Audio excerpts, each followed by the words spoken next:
All right, very good morning to everyone this morning. Glad to have you, Margaret Street Church of Christ, for our Sunday morning Bible study. We are in our last study of this quarter and our last study for the Gospel according to Matthew. We began this study back in December and have worked our way verse by verse for the most part all the way through, except for these last few chapters. I've kind of done more of an overview, simply because these last few chapters are so well known, some of the most read in the New Testament. And as a Christian, we know these very well. So I'm giving you a little bit of extra information. Last week we talked about the travels of Jesus according to Scripture and what that would have looked like and what archaeology has shown us, as well as some of the aspects of this last week. And so today we're going to continue with that. We were in chapter 27 and was showing you all the various different travels that he had, and got up to the point where he was taken to Golgotha. So that's kind of where I want to pick up, and I want to give you some more information and some archaeological findings that we have on all that.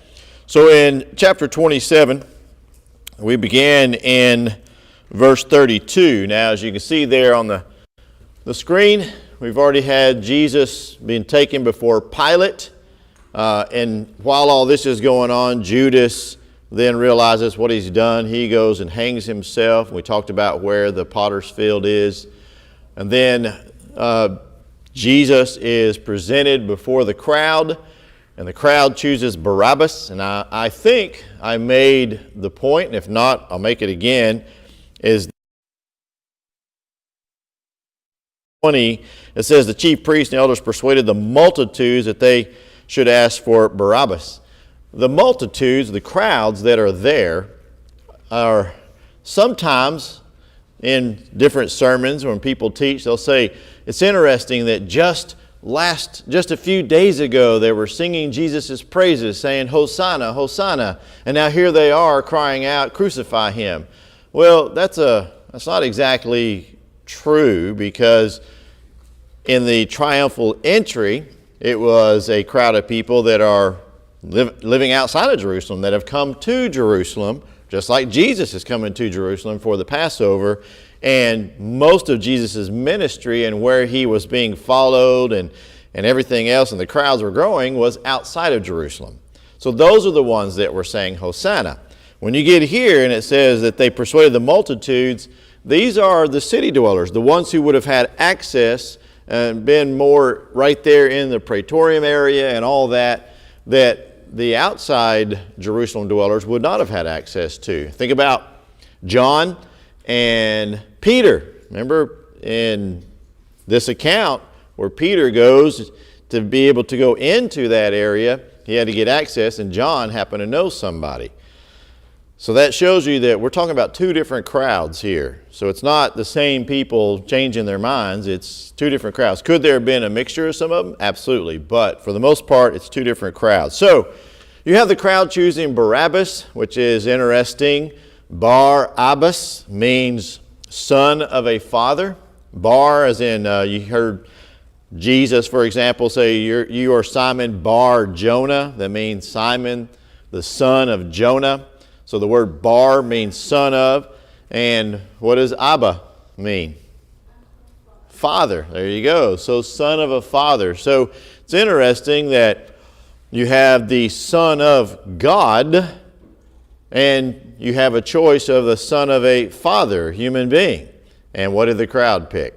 The son of a father, Barabbas. So it's interesting the name of that person. What was Barabbas? Was he an upstanding guy? Yeah, exactly. He was a seditionist. He had riled up the crowds against Roman government. That's what sedition means, and the Roman government did not put up with that, which is why Pilate could put him to death. And so they had a tradition that they would allow one of the prisoners, one of the condemned, to go free. So who's it going to be? It's going to be Barabbas, or it's going to be Jesus? Pilate thinking this is a perfect out, because this man has done nothing, Jesus, And everybody knows that Barabbas was a thief and a murderer and a seditionist. And so surely they'll pick Jesus. And that's not what happened, because the chief priest had a plan. So then Jesus is taken into the praetorium, where he is mocked, and they strip him of his clothes and they beat him.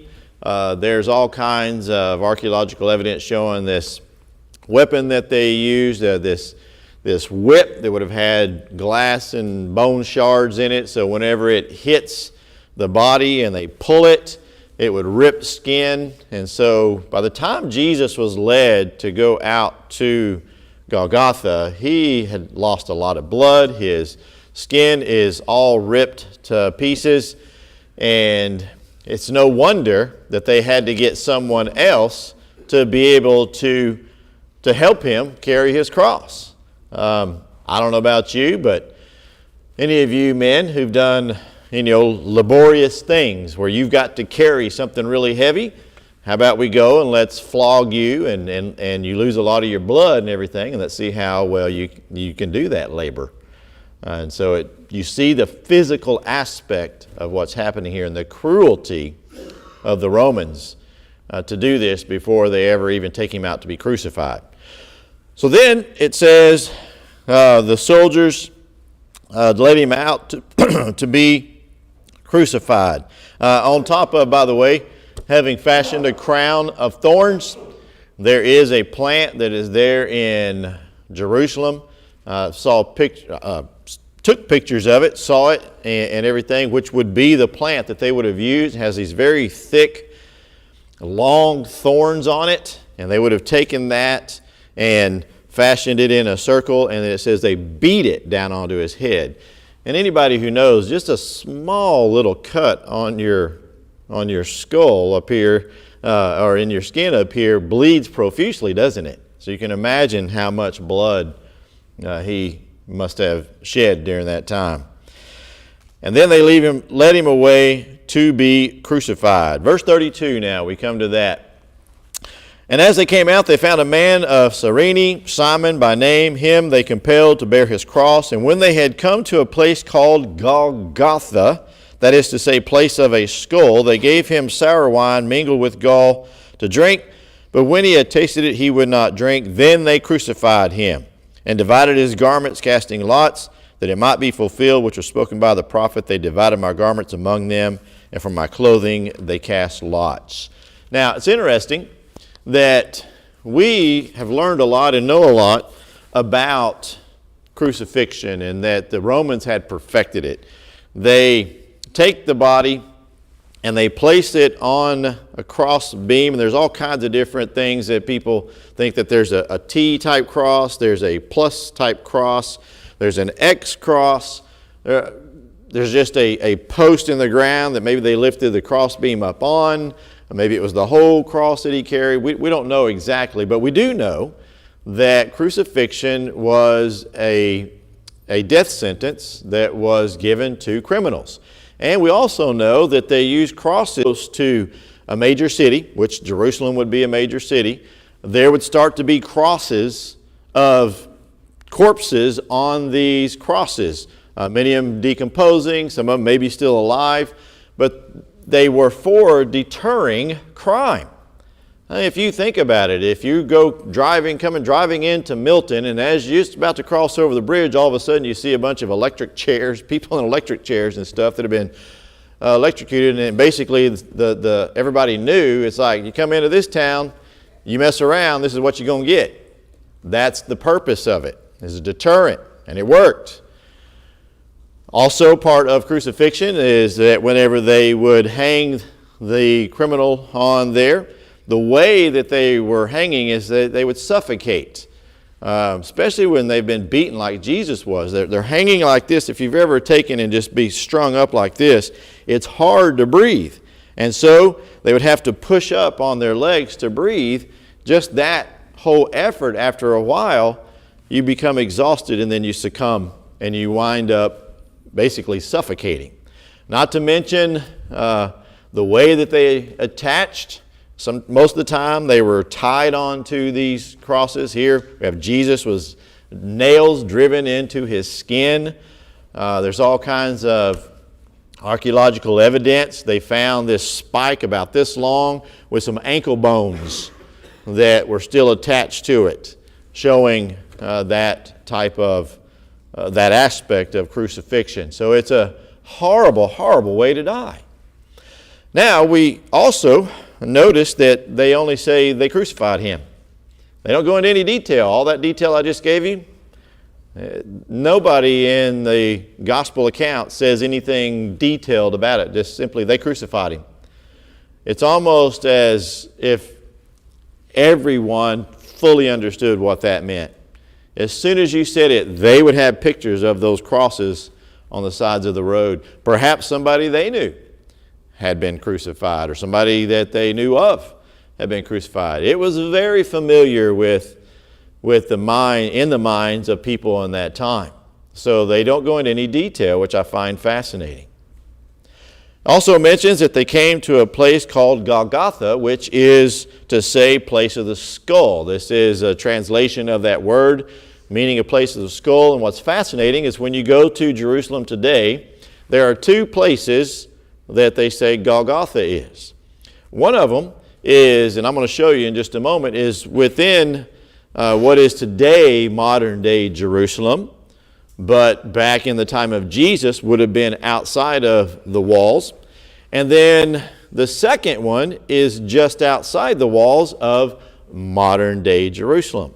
And I remember whenever we were touring Jerusalem and was going to be going to both of those places, our guide says, your heart will tell you that it's called the Garden Tomb. The Garden Tomb is where Jesus was buried. But your mind, in other words, when you hear the facts, you'll believe that Jesus was buried in what's the tomb of the Holy Sepulchre. So one of them does have an emotional appeal. The other one has more of an academic appeal, and I'll show you why. In both cases, there is that garden tomb, for example, there is just down from the garden tomb, there's this outcropping that looks like a skull. And that's why many people say that's Golgotha. But as I mentioned, it wasn't the place that it would have been for Jesus. So looking at a map, as you can see here, we talked about where he was arrested, and you can see the green going around there. Those are the actual walls that would have been there in Jerusalem in the time of Jesus. And I don't have my pointer, but basically where the black circle is, where it says Golgotha, and I'm going to show you that's where the tomb of the Holy Sepulchre is, and I'll get more detail on that in just a moment. But if you look there where the letter J is, where it says Jerusalem, that's where the garden tomb is. And as I mentioned, the green is what the actual walls were. So as you can see, the letter J, that's where the garden tomb is. That's a considerable distance outside of what would have been that red area, which is the praetorium, where he would have been condemned and from there led out.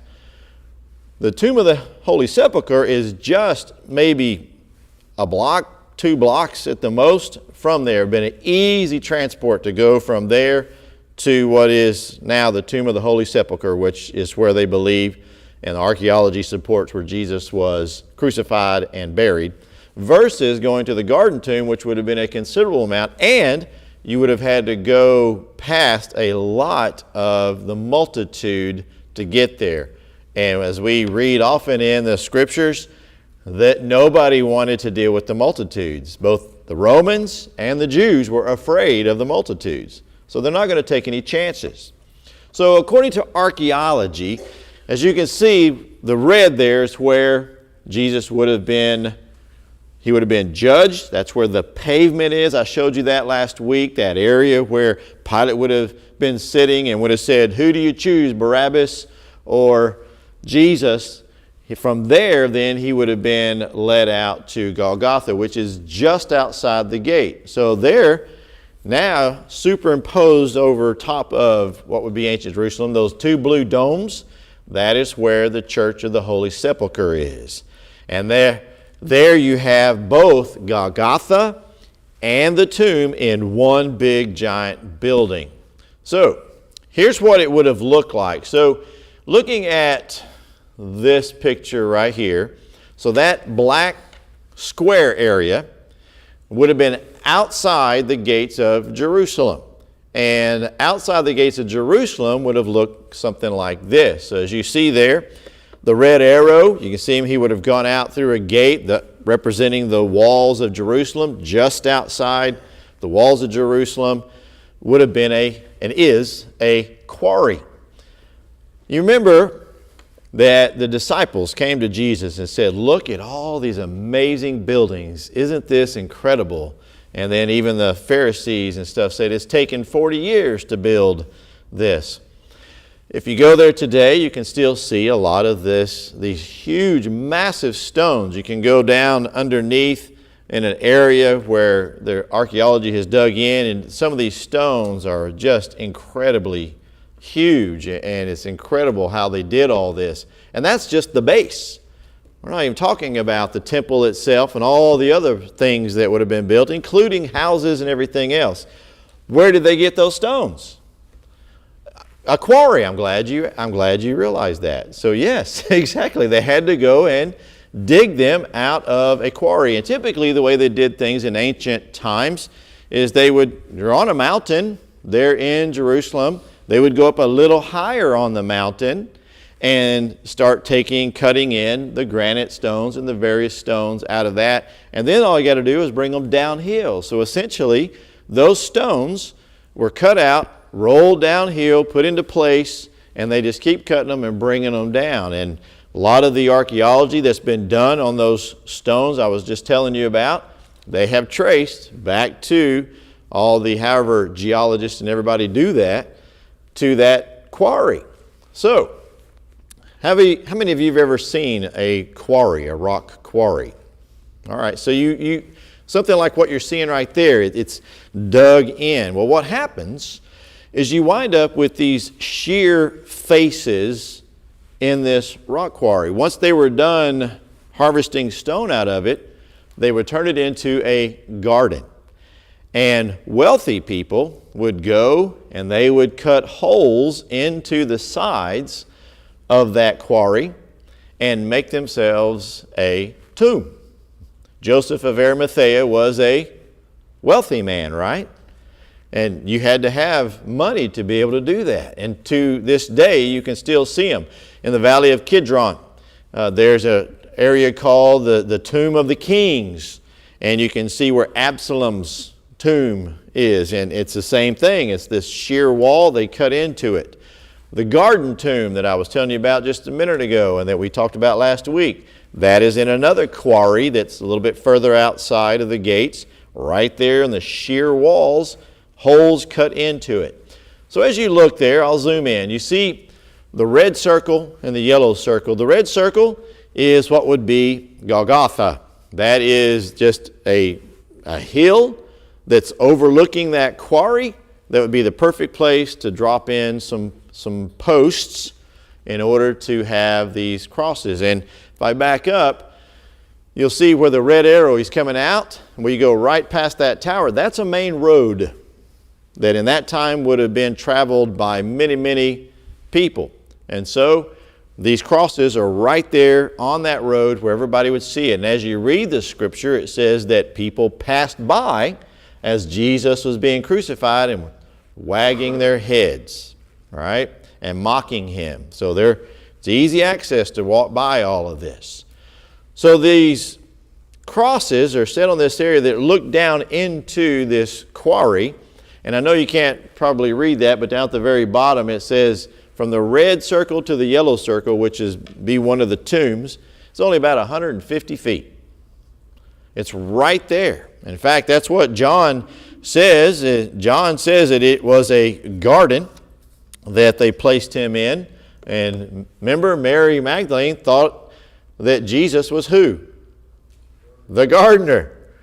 And so now, today, if you go to that That garden tomb, which is the one that's outside of the modern day gates of Jerusalem, it's a beautiful area. All kinds of trees and plants and flowers and everything. Beautiful, beautiful area to make it so you can see exactly what it would have been like in Jesus' time. This is an old quarry, and so all them little black spots up there where people would have dug in and had these tombs. And the way the Jews operated was they would dig these holes, and then they had these ledges that they would place. In fact, that's the way the catacombs are. If you go to Rome and you see the catacombs, there's these slots that are cut into the rocks. And they would take the bodies and lay them in those slots and then cover them up or leave them there and then roll that stone in front of the entrance and let the body decay. They would just leave it there for a couple, 3 years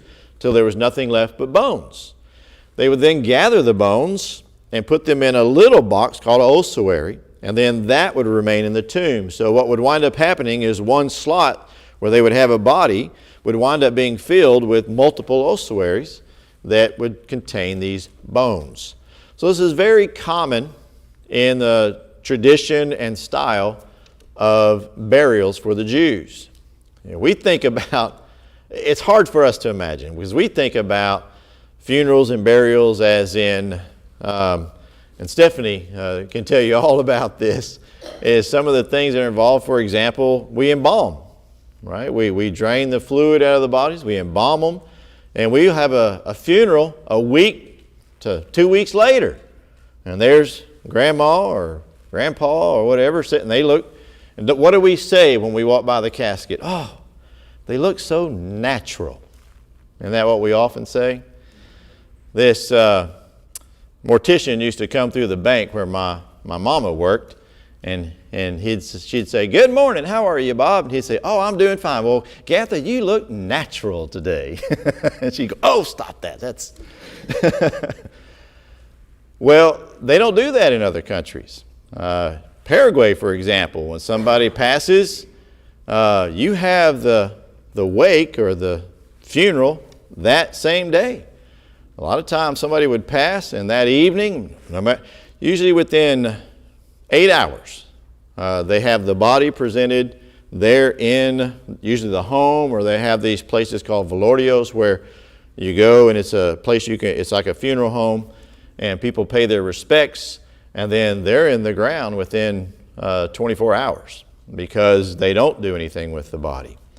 So each culture has its own style. So whenever you think about Jesus being put in a tomb, and it says a new tomb, I find that fascinating. One commentator says Jesus came into this world via a virgin womb, and he came back into the world via a virgin tomb.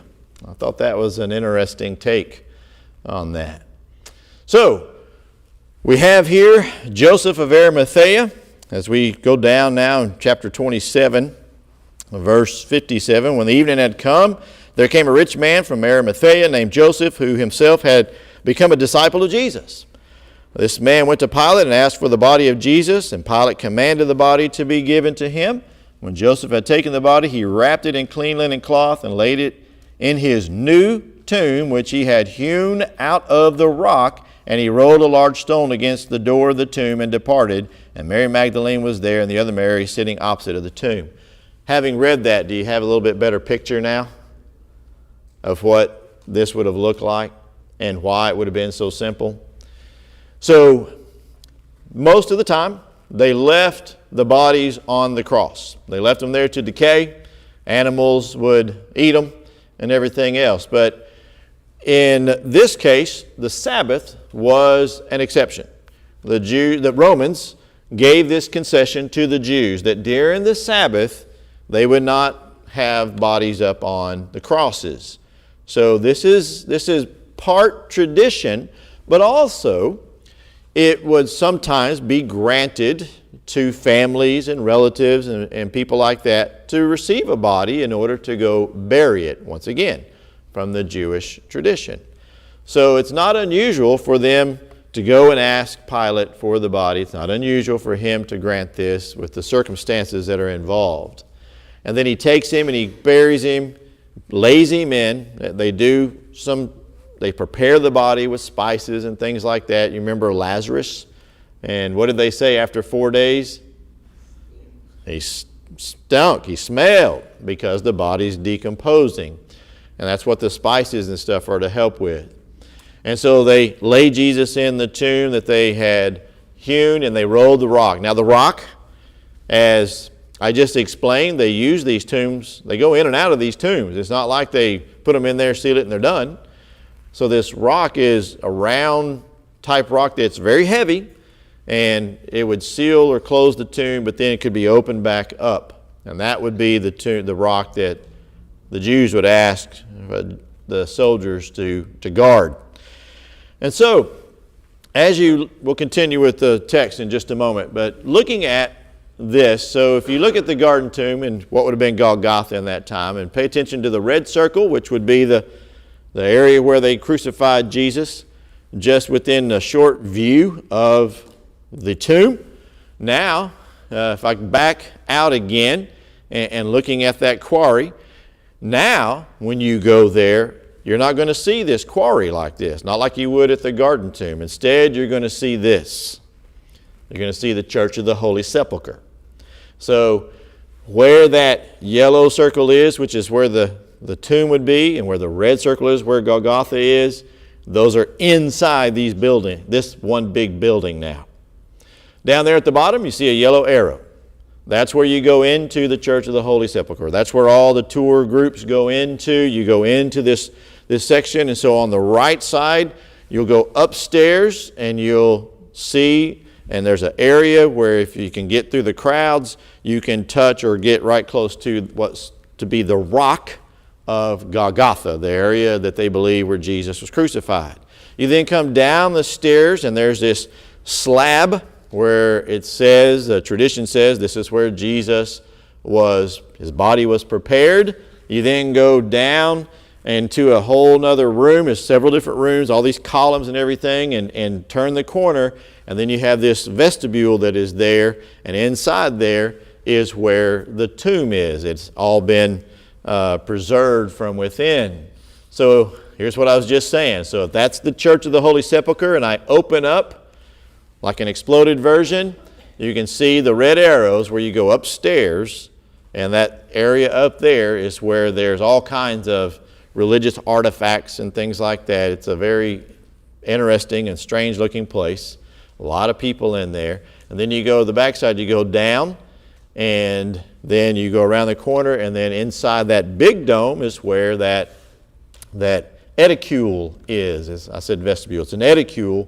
It's another like a little temple that is overlooking, or that encompasses the tomb.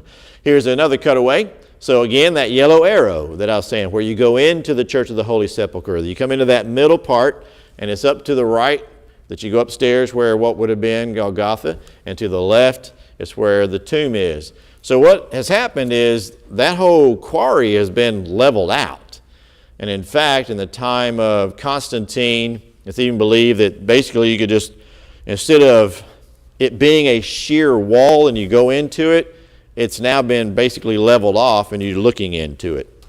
So there's only the space that's left. It's not the actual, like a tomb. However, to the left, you see where that edicule is. To the far left, back there, down this bottom left over here, you can go in, and there are still those old style tombs. In fact, there's a tomb, it's called the tomb of Joseph of Arimathea. And it's still the rock face. It's cut out. You can go in there. You can see those ledges like what we're talking about and get an idea of what the tomb would have looked like where Jesus is. All right, so any questions, comments, thoughts on any of this so far?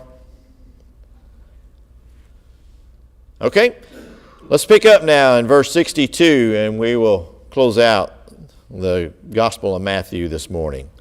So on the next day, which followed the day of preparation, the chief priests and Pharisees gathered together to Pilate, saying, "Sir, we remember while he was still alive how that deceiver said, after 3 days I will rise. Therefore command that the tomb be made secure until the third day, lest his disciples come by night and steal him away and say to the people, he has risen from the dead. So the last deception will be worse than the first. And Pilate said, you have a guard, go your way, make it secure as you know how. So they went and made the tomb secure, sealing the stone and setting the guard. So this is a picture of the garden tomb, and I just made a circular stone. And what they would have done is they would have placed a cord or something across it and then put this hot wax on the end to make these seals, and then place the guard there in front of it so that if anybody moved the stone, it'd break those seals and they'd know. Now here's a quick question. I want you to think about the Jews that are making this request. Do you sense or see anything in them about their thoughts of Jesus? What do you think? That they believe that he could rise again. Exactly. They believe that the prophecies would come true, so they try to control it. Yes, exactly right, Connie. That's exactly it. And what's fascinating is you think about it, what they say is, unless, the disciples come and steal his body, then that's even a greater deception. Think about that. If you go and the tomb is empty and the body has been stolen, what do you got to say to the disciples? Oh, well, if he's alive, show us. Show us he's alive. Otherwise, it's just your word against our word, right? So it shows that they have doubt, and as Connie said, they believe. They know the prophecies. They heard him say it, and notice the words that they use. This deceiver. Obviously, you believe, or you've seen his power, and that's really what it boils down to, y'all. Have they seen the power of Jesus? They're afraid. They're afraid. They know that if there's anybody that could do this, this is it. And so it just shows the coldness of their hearts. It shows that they do believe in his power of resurrection. And, I bet it was fascinating that Saturday, I bet the Sadducees I bet they've never preached a more powerful sermon on that there is no resurrection. Especially now that Jesus has been crucified. I could imagine that on that Saturday the Sadducees had quite a lesson that day. Now, after the Sabbath, as the first day, this is chapter 28, verse 1, the day of the week began to dawn. Mary Magdalene and the other Mary came to see the tomb. When is the day after Sabbath? Sunday, first day of the week. There's a lot of significance to Sunday, the first day of the week. Here we're about to see, number one, the resurrection. What else took place on a Sunday on the first day of the week? Huh? Say again? The Passover feast has already happened. So this is on Sunday. What else took place as far as Christianity is concerned took place on the first day of the week? The first gospel sermon, the day of Pentecost. There you go. And then we also know that that's when the church began. That's also the day that Christians continued to meet. We also know that in passages like Acts chapter 20, verse 7, what did they do whenever the Christians met on the first day of the week? They partook of the Lord's Supper. So the first day of the week has much significance, which, think about that for just a second, y'all. Judaism had a lot of tradition and a lot of requirements of the law, right? The Sabbath, you're not allowed to work on the Sabbath. You're to observe the Sabbath and all the things that you had to do with the Sabbath. Is Christianity the same as Judaism? No. There's been a change, right? A new covenant. And so, if Sabbath is the old covenant, doesn't it make sense that if God's going to make a change, that there would be a different day? And so now we have the first day of the week instead of the last day of the week. And there's significance in that as well. Why was the Sabbath important to God? Why did he tell man to observe the Sabbath? It's the day that he rested. It was the end of his work. The first day of the week represents the beginning, right? And what do we have? The beginning of the kingdom, the beginning of this work. Lots of significance involved in the first day of the week. So, Mary Magdalene and Mary came to the tomb, and behold, there was a great earthquake, for an angel of the Lord descended from heaven and came and rolled back the stone from the door and sat on it. And his countenance was like lightning, and his clothes white as snow. And the guards shook for fear of him and became like dead men. Here's an interesting aspect of the Bible and the gospel message, and why we have 4 different accounts. If you read all 4 accounts, you're going to, and I encourage you to do this, you're going to read, each one is going to say this event right here. We're talking about the opening of the tomb. Or let me rephrase that. It is the event whenever they discover the tomb open. That's the specific event. I want you to go and read Matthew, Mark, Luke, and John, because what you're going to see here in Matthew is just described an earthquake and this angel with this glowing countenance, and the soldiers fainted from fear. If you go to Mark's account, it's a little bit different. It talks about these 2 young men. You go to Luke's account, it's a little bit different. You go to John's account, it's a little bit different. It talks about inside, there were these people inside the tomb. And one person says 1 angel, or another one says 2 men. And so people use this little event right here to say, see, you can't trust the Bible. It contradicts itself. Because in one account it's saying there's 1, and in another account it's saying there's 2, in one account it says it's an angel, another account says it's a boy. What is it? Here's a simple question. Is that a contradiction? It is not. It is called supplementation. Each one gives a little bit more of the story. They're all true. All of that happened during this event. So keep that in mind, because that's very important. And I find it fascinating that the guards shook for fear of them and became like dead men. In other words, they fainted. Here's these hardened, strong criminals, but in the presence of an angel, it terrified them. But the angel answered and said, do not be afraid, for I know that you seek Jesus, who was crucified. He is not here. He is risen. That right there is the gospel in a nutshell. He is not here. He is risen.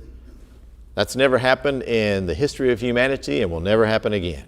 It's the greatest moment of all history.